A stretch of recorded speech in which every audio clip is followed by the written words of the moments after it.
Selamat pagi saudara-saudaraku seiman Kristiani. Kita akan mempelajari pagi ini kelanjutan seri dalil-dalil perkawinan dengan orang yang tidak seiman menurut Alkitab Kristiani. Baiklah, mari kita uraikan pelajaran ini menjadi pegangan hidup kita melalui firman Tuhan. Bapak Ibu yang kekasih dalam Tuhan, kawin dengan perempuan yang tidak seiman tertulis di dalam Alkitab. Tetapi kita mengetahui betapa besar risiko perkawinan dengan pasangan yang tidak seiman. Dan kita sudah mempelajari pada topik-topik yang lalu bahaya tentang perkawinan dengan orang yang tak seiman. Dan saat ini, bagaimana dengan kawin dengan perempuan yang tidak seiman menurut Alkitab Kristiani, Kitab Injil Kristiani? Sebagai contoh, tercatat di dalam Alkitab tentang perkawinan Yusuf Asnat Potifera. Yusuf dengan istrinya Asnat Potifera. Asnat Potifera ini anak imam Dion di negeri Mesir. Dan ketika Yusuf menjadi seorang budak belian, dia dibeli oleh Potifar, dijual oleh saudara-saudaranya, dan dibeli oleh Potifar dan menjadi budak di Mesir. Dan berlanjut pada usia 30 tahun, Yusuf diangkat menjadi Perdana Menteri atau Mangku Bumi, orang kedua di bawah raja. Yusuf diberikan anugerah menjadi orang kedua di bawah raja. Kita baca di dalam Kejadian 41 ayat 41 dan ayat 45. Selanjutnya Firaun berkata kepada Yusuf, "Dengan ini aku melantik engkau menjadi kuasa atas seluruh tanah Mesir." Lalu Firaun menamai Yusuf Jabna Paaneah, serta memberikan Asnat, anak Potifera imam Dion, kepadanya menjadi istrinya. Demikianlah Yusuf muncul sebagai kuasa atas seluruh tanah Mesir. Tuhan memberkati Yusuf. Walaupun dia telah dijual oleh saudara-saudaranya pada usia 17 tahun, menjadi budak di Mesir, suatu pekerjaan yang hina, yang tidak diinginkan oleh orang lain. Siapapun itu yang tidak menginginkan pekerjaan sebagai budak. Tetapi Yusuf, dia dijual saudara-saudaranya untuk menjadi budak. Dan selama dia menjalani pekerjaan sebagai budak dari usia 17 tahun sampai usia 30 tahun, Tuhan menyertai Yusuf. Apakah kuncinya Yusuf disertai oleh Tuhan? Inilah kuncinya Yusuf disertai oleh Tuhan. Kejadian 39 ayat 6 sampai 10. Adapun Yusuf itu manis sikapnya dan elok parasnya. Selang beberapa waktu istri tuannya memandang Yusuf dengan birahi. Lalu katanya, "Marilah tidur dengan aku." Tetapi Yusuf menolak dan berkata kepada istri tuannya itu, "Dengan bantuanku, tuanku itu tidak lagi mengatur apa yang di rumah ini. Dan ia telah menyerahkan segala miliknya pada kekuasaanku. Bahkan di rumah ini, ia tidak lebih besar kuasanya daripadaku. Dan tiada yang tidak diserahkannya kepadaku selain daripada engkau, sebab engkau istrinya. Bagaimanakah mungkin aku melakukan kejahatan yang besar ini dan berbuat dosa terhadap Allah?" Bapak Ibu yang kekasih dalam Tuhan, walaupun dari hari ke hari perempuan itu membujuk Yusuf, Yusuf tidak mendengarkan bujukannya itu untuk tidur di sisinya dan bersetubuh dengan dia. Saudara-saudaraku, Yusuf dikaruniakan Tuhan suatu ketampanan yang memikat banyak perempuan. Tetapi Yusuf tidak mau jatuh ke dalam dosa perzinahan. Inilah yang membuat Yusuf tetap diberkati oleh Tuhan, walaupun istri tuannya memfitnah dia, sehingga Yusuf dimasukkan ke dalam penjara. Yusuf teguh, tidak mau melakukan perzinahan, melanggar hukum Allah. Hukum Allah Israel, Allah Abraham, Allah Yakub, Allah Ishak, dan Allah Yakub. Bapak Ibu, karunia yang Tuhan berikan kepada Yusuf ketika dia bertahan tidak melanggar hukum Allah di dalam Kejadian 39 ayat 21. Tetapi Tuhan menyertai Yusuf dan melimpahkan kasih setianya kepadanya dan membuat Yusuf kesayangan bagi kepala penjara itu. Saudara-saudaraku, walaupun difitnah, Yusuf tetap teguh. Dan akibat keteguhan, upah keteguhan imannya tidak melakukan perzinahan. Yusuf Tuhan berkati, dan dalam satu kesempatan dia diangkat oleh Firaun menjadi mangku bumi, orang kedua di bawah raja di dalam hal kekuasaan. Bapak Ibu, Yusuf berada di negeri pengasingan dan dia kawin, menikah, diberikan oleh raja seorang istri, anak dari imam di Mesir, imam besar di Mesir, Asnat Potifera. Dan saya yakin kalau kita baca selanjutnya kitab Injil, bagaimana Yusuf tetap teguh. Dan inilah yang dilihat oleh istrinya, bahwa Yusuf tetap teguh memegang keimanannya, sehingga istrinya Asnat Potifera mau bersama dengan Yusuf menjalin hubungan suami istri, ikatan suami istri. Saudara-saudaraku yang kekasih dalam Tuhan, memang Yusuf dengan Asnat berbeda suku, berbeda agama, tetapi Asnat mau melebur dengan Yusuf untuk menyembah Tuhannya Yusuf. Saudara-saudara, inilah kunci perkawinan antara Yusuf dan Asnat Potifera bisa langgeng. Selanjutnya, Musa dengan istrinya Zipora, anak Jethro, imam di Midian. Alkitab mencatat ketika Musa melakukan suatu tindakan pembunuhan, dia lari ke tanah Midian, meninggalkan kedudukannya sebagai putra mahkota Mesir. Dia lari ke tanah Midian.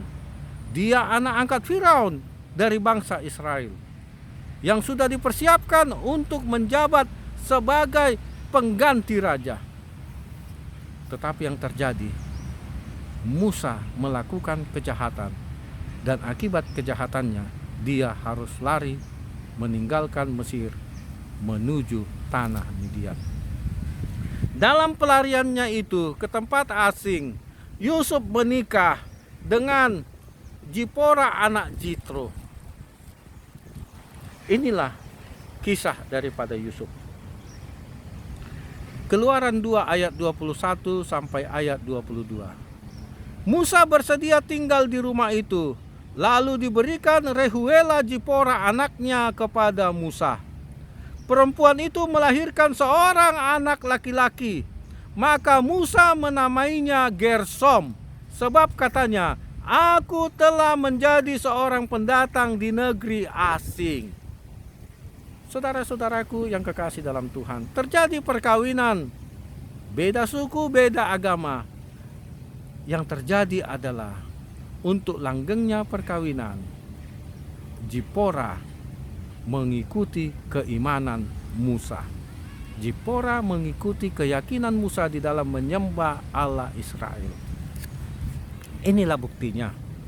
Zipora mengikuti agama daripada Musa di dalam Keluaran 4 ayat 24 sampai ayat 26.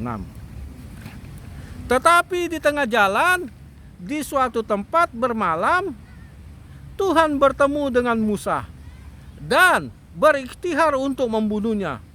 Lalu Zipora mengambil pisau batu, dipotongnya kulit katan anaknya, Kemudian disentuhnya dengan kulit itu kaki Musa sambil berkata, "Sesungguhnya engkau pengantin darah bagiku." Lalu Tuhan membiarkan Musa pengantin darah, kata Zipora waktu itu, karena mengingat sunat itu.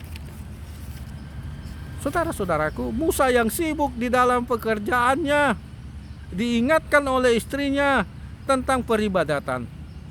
Dan ketika Musa lupa, Zipora, istrinya yang sudah menjadi satu keyakinan dengan Musa, melakukan tindakan ibadah yang benar. Saudara-saudaraku, kesaksian daripada ayah mertua Musa yang bernama Yitro mengenai diri Musa. Keluaran 18 ayat 9 sampai ayat 11. Bersukacitalah Yitro tentang segala kebaikan yang dilakukan Tuhan kepada orang Israel, bahwa ia telah menyelamatkan mereka dari tangan orang Mesir. Lalu kata Yitro, "Terpujilah Tuhan yang telah menyelamatkan kamu dari tangan orang Mesir dan dari tangan Firaun. Sekarang aku tahu bahwa Tuhan lebih besar dari segala Allah, sebab ia telah menyelamatkan bangsa ini dari tangan orang Mesir. Karena memang orang-orang ini telah bertindak angkuh terhadap mereka." Saudara-saudara yang kekasih dalam Tuhan, Yitro, bapak mertua Musa yang beragama beda keyakinan dengan Musa, mengakui Tuhannya Musa dan tidak mengutak-atik mencampuri urusan rumah tangga Musa dengan putrinya. Saudara-saudaraku, yang ketiga, Salmon dan Rahab, perempuan sundal dari Yeriko. Pelajaran yang pertama mengenai perkawinan berbeda agama. Tidak ada pekerjaan yang paling hina menjadi seorang wanita sundal atau pelacur. Rahab, perempuan sundal, dikawini oleh Salmon. Tetapi bagaimana keluarga ini tetap langgeng, tetap akur, utuh? Yosua 2 ayat 1. Yosua bin Nun dengan diam-diam melepas dari Sitim 2 orang pengintai, katanya, "Pergilah, amat-amatilah negeri itu dan kota Yeriko." Maka pergilah mereka dan sampailah mereka ke rumah seorang perempuan sundal yang bernama Rahab, lalu tidur di situ. Yosua memerintahkan 2 orang mata-mata untuk memata-matai kota Yeriko, dan mereka tinggal di rumah Rahab, wanita pelacur Yeriko. Saudara-saudaraku, ketika kota Yeriko jatuh, kedua pengintai ini diperintahkan oleh Yosua. Kita baca kitab Yosua 6 ayat 23 sampai ayat 25. Lalu masuklah kedua pengintai muda itu dan membawa keluar Rahab dan ayahnya, ibunya, saudara-saudaranya, dan semua orang yang bersama-sama dengan dia. Bahkan seluruh kaumnya dibawa mereka keluar. Lalu mereka menunjukkan kepadanya tempat tinggal di luar perkemahan orang Israel. Demikianlah Rahab, perempuan sundal itu, dan keluarganya serta semua orang yang bersama-sama dengan dia dibiarkan hidup oleh Yosua. Maka diamlah perempuan itu di tengah-tengah orang Israel. Perempuan sundal yang diselamatkan tinggal menyatu dengan orang Israel di dalam satu keimanan, keyakinan menyembah Allah Israel, Allah Abraham, Allah Ishak, dan Allah Yakub. Saudara, karunia Tuhan diberikan kepada Rahab.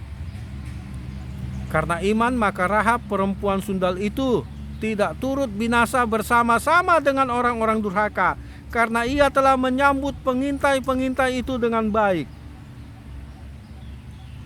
Di dalam Matius 1 ayat 5 tertulis, Salmon memperanakkan Boas dari Rahab. Boas memperanakkan Obed dari Rut. Obed memperanakkan Isai. Salmon, suku Israel, memperistri Rahab, perempuan sundal itu yang mau menyatu keimanannya dengan bangsa Israel. Dan Salmon memperanakkan Boas. Boas memperanakkan Obed. Obed memperanakkan Isai. Isai memperanakkan Daud sebagai silsilah keturunan Yesus Kristus. Saudara-saudaraku, orang yang memperkawini wanita yang tidak seiman tetap utuh di dalam rumah tangganya ketika mereka memiliki satu keyakinan. Boas dan Rut, perempuan Moab. Boas dan Rut, perempuan Moab. Inilah yang terjadi kepada Rut, perempuan Moab, perempuan kafir yang menyatu dengan bangsa Israel. Rut 1 ayat 16. Tetapi kata Rut, janganlah desak aku meninggalkan engkau dan pulang dengan tidak mengikuti engkau. Sebab kemana engkau pergi, ke situ jugalah aku pergi. Dan di mana engkau bermalam, di situ jugalah aku bermalam. Bangsamu lah bangsaku dan Allahmu lah Allahku. Di mana engkau mati, aku pun mati di sana. Dan di sanalah aku dikuburkan. Beginilah kiranya Tuhan menghukum aku. Bahkan lebih lagi daripada itu, jikalau sesuatu apapun memisahkan aku dari engkau selain daripada maut. Rut menyatu dengan orang Israel bersama mertuanya Naomi. Naomi bangsa Israel. Dan Rut telah menjadi janda ketika anak Naomi meninggal. Mereka bersama-sama datang ke Israel dalam hubungannya bersama dengan Naomi mertuanya.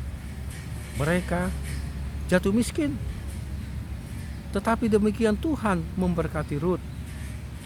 Jika kita baca Rut 4 ayat 13. Lalu Boas mengambil Rut dan perempuan itu menjadi istrinya, dan dihampirinya lah dia. Maka atas kasih karunia Tuhan,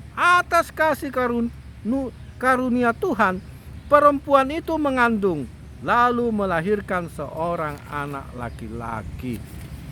Saudara-saudaraku, Rut yang mau menyatu keimanannya dengan orang Israel, menikah dengan orang Israel. Jadi keutuhan itu penyatuan dalam iman. Tidak disalahkan untuk menikah dengan orang yang tidak seiman, kecuali mereka melebur menjadi satu iman. Saudara-saudaraku, hubungan harus diutamakan, hubungan kita dengan Allah.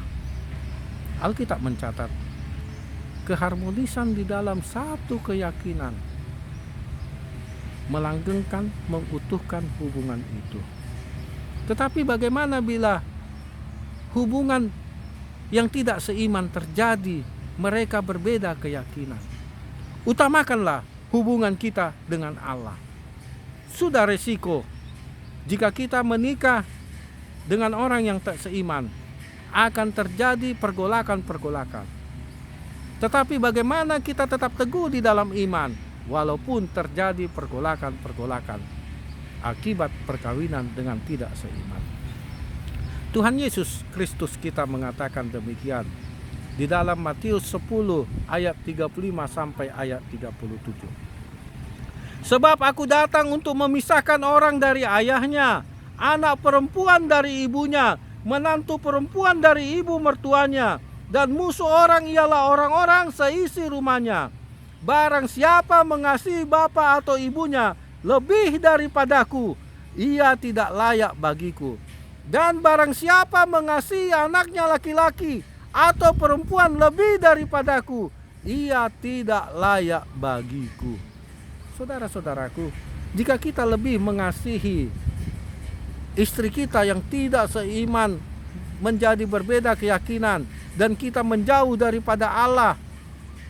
Dikatakan, aku datang untuk memisahkan orang dari ayah. Perpisahan yang terjadi. Nehemia 13 ayat 26 sampai ayat 27. Nehemia 13 ayat 26 sampai ayat 27. Bukankah Salomo Raja Israel telah berbuat dosa karena hal semacam itu? Walaupun di antara begitu banyak bangsa tidak ada seorang pun raja seperti dia, yang dikasihi Allahnya dan diangkat oleh Allah itu menjadi raja seluruh Israel. Namun dia pun terbawa ke dalam dosa oleh perempuan-perempuan asing itu. Apakah orang harus mendengar bahwa juga kamu harus berbuat segala kejahatan yang besar itu, yakni berubah setia terhadap Allah kita karena memperistri perempuan-perempuan asing? Haruskah kita berubah keimanan kita menentang Allah oleh karena kita menikahi perempuan-perempuan asing? Salomo jatuh ke dalam perbuatan kejahatan, jatuh ke dalam dosa oleh karena bujuk rayu istrinya yang berasal dari perempuan-perempuan asing. Saudara-saudaraku, Nabi Esra dalam bukunya Esra 10 ayat 2 sampai ayat 3 mengatakan demikian. Maka berbicaralah Sekanya bin Yehiel dari Bani Elam, katanya kepada Esra, kami telah melakukan perbuatan-perbuatan tidak setia terhadap Allah kita, oleh karena kami telah memperistri perempuan asing dari antara penduduk negeri. Namun demikian sekarang juga masih ada harapan bagi Israel. Marilah kita sekarang mengikat perjanjian dengan Allah kita bahwa kita akan mengusir semua perempuan itu dengan anaknya yang dilahirkan mereka, menurut nasihat Tuhan dan orang-orang yang gemetar karena perintah Allah kita. Dan biarlah orang-orang bertindak menurut hukum Taurat. Saudara-saudaraku, terjadi perkawinan campuran di Israel, tetapi yang menyebabkan bangsa Israel ada yang menyimpang daripada perintah Tuhan.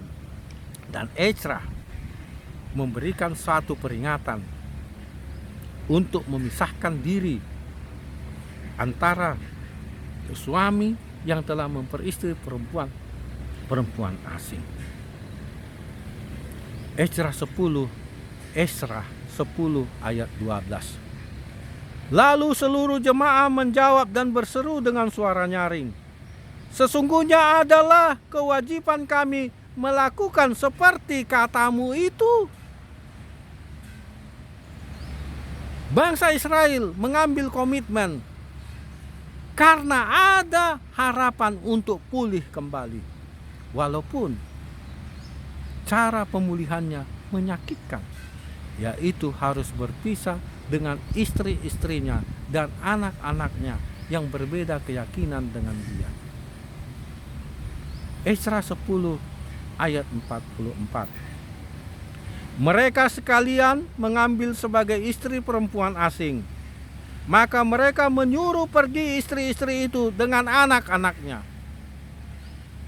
Suatu tindakan yang begitu keras untuk memulihkan keadaan bangsa Israel yang telah memperistri perempuan-perempuan asing, yang membawa mereka jauh daripada Tuhan.